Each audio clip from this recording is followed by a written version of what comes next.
মানুষের মাঝে শাহওয়াত, কাম, রিপুর একটা ভাব সকল মানুষের জীবনে দেহে আসে এক ঝড়ের মতন। এই ঝড় যারা দেশ গ্রামে অভ্যস্ত মানুষ তারা শুনবে যে শোঁ আওয়াজ শোনা যায়, আসতেছে। কেউ ধান ঘর উঠানে ধান উঠাইতেছে, কেউ কাপড় চোপড় ঘরে নিচ্ছে, ওই যে দেখা যায় পিঠা ভাঙ্গা চুরে আসতেছে।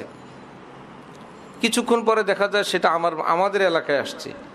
এখান থেকে একটু পরে দেখা গেল সামনে চলে গেছে। এরকম হয় না? যৌবন এমন, যারা শিশু তারা দেখতেছে ওই যে ঝড় চলতেছে যুবকদের, কিছুক্ষণ পর সেই ঝড় তার নিজের উপরে আসতেছে। একটু পরে সে দেখতেছে সে বুড়াদের খাতা নাম এসে গেছে, ঝড় এখন নতুন এলাকায়, নতুন যারা যুবক তাদের কাছে।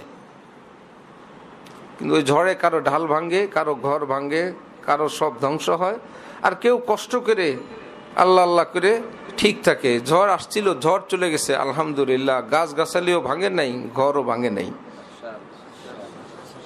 তারা বড় খুশ হয়। ঠিক এক তুফানের নাম, এটা মানব দেহে আসে কুদরতিভাবে।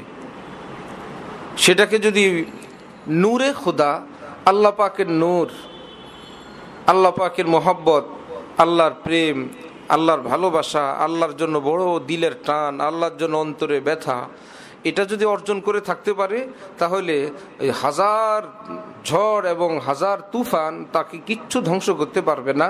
এই কয়েকদিন পর সে বলবে আলহামদুলিল্লাহ, আল্লাহ পাক বাদশার মতন সুখময় দাম্পত্য জীবন দান করছেন, সুখময় সুস্বাস্থ্য দান করছেন।